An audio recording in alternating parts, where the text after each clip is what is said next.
It's still for many people unimaginable. But imagine for a moment that Donald Trump will become president of the United States of America. Would that be, quote unquote, the end of American democracy or the beginning of a refreshment of American democracy? One never knows, but I don't think it will be the end. I think it somewhat depends on how Donald Trump governs. One thing I can say is that I don't think we know very much about Donald Trump, which is one of the things that's scary about him, but also one of the things that's exciting about him. I think one of the mistakes people make is that if they want to understand Hitler, they don't read Hitler.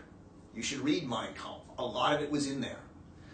So go and read The Art of the Deal, which is the book Donald Trump wrote. It's not Mein Kampf. It's not great literature. But I think you can see page by page, step by step, what he's doing as a presidential candidate. It's a book about a businessman who has a chip on his shoulder, who wants to make deals because he thinks it's fun. He actually has fun making deals. And he takes very seriously the fun about bringing people together and saying, you're going to sell this guy that, he's going to sell you this, and you're going to sell me this. And they say no, and he makes it happen, right? Is he a brilliant businessman? I don't know. He's lost a lot of money. He's made a lot of money. He inherited some money. I'm not involved in that. I don't care. But I don't think Donald Trump's an ideologue. I don't think he's a racist. I don't think we're going to have a terribly ideologically racist country if Donald Trump is our president.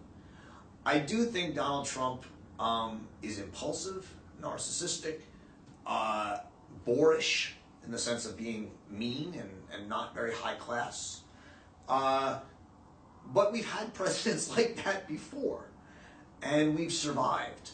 The president that I think Donald Trump will most remind people of if he becomes president is Andrew Jackson. Andrew Jackson was a general, low class, swore, cursed, didn't dress well, really not what we think of as a gentleman. And yet he was one of the most powerful and most important presidents in the history of America. He's the one who really made America into democracy. Prior to Andrew Jackson, America was a federal republican, a constitutional republic, and Jackson started the political parties as real political forces, and he started fundraising. He was the beginning of fundraising for politics in the United States.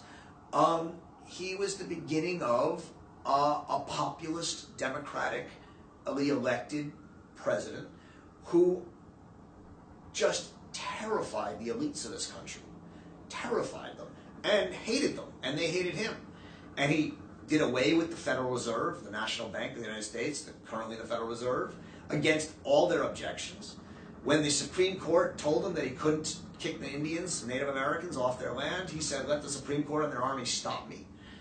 He basically governed as a populist, democratic tyrant. And yet, he was probably the most popular and democratic president we've had. We survived that. My hope is that Trump wouldn't be that bad and we'd survive him too. We may actually get some good things from Donald Trump, just like there's a lot of good things that came out of Andrew Jackson's presidency. He's considered one of the most important presidents in the country. He's on the $20 bill.